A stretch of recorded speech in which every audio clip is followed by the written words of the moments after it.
diyaargarowga maalinta munaasabada ciidda ayaa laga dareemayaa goobaha ganacsiga Soomaalida ee magaalada Cape Town ee dalkani Koonfur Afrika waxaana goobaha qaar la soo buux dhaafiyay dharka noocyadiisa kala duwan iyo sidoo kale waxyaabaha la isku carfiyo kuwa oo ay dadku si habsami leh u iibsanayaan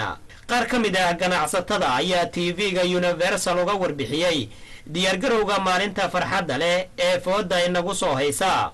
dharkii dumarka dharkii ragga dharka ciyaalka wax kasta oo ay maartay ummadda Soomaaliyeed u baahan yihiin oon ku soo korinay sanadkan insha Allah si fiican aan ugu diyaar garoonay waxa uu diyaar garoonay dhar ayaa keenaa ciida si quruxsan aan nooga gataa waa gartay marka bal ka waran farqiga u dhaxeeya ciida iyo maalmaha kale iibsiga dharka farqi weyn u dhaxeeya maalmaha kale si fiican nooga lama gato maalmaha ciida loogu baday in dharka naga gato cabaayada gadnaa عطر برفوني حسا قدنا كريميو سيدار كلمة إيدو كلا قدنا waxaan soo dhaweynayna welcome anagu happy waa u jeedaa magaalada way kala socotaa shaqada way kala socotaa wax kasta way kala socotaa bal ka waran sida dadka ay ugu diyaar garoobayaan maanta munaasabada ciida iyo sida ay u gadanayaan barafuunada iyo waxyaabaha la isku carfiyo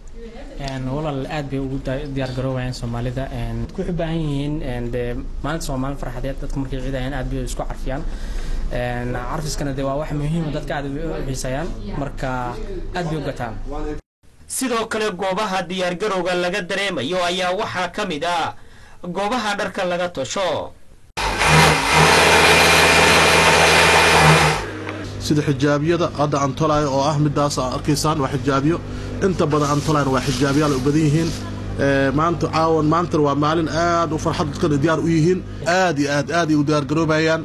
dad marka ma sha Allah oo jacayl waa ma artay dadkooda ilmahooda in ka faraxsiyaan muslimiinta dalkani Koonfur Afrika ayaa iyagu inta badan waxa ay ka dib dhacaan munaasabadaha ciida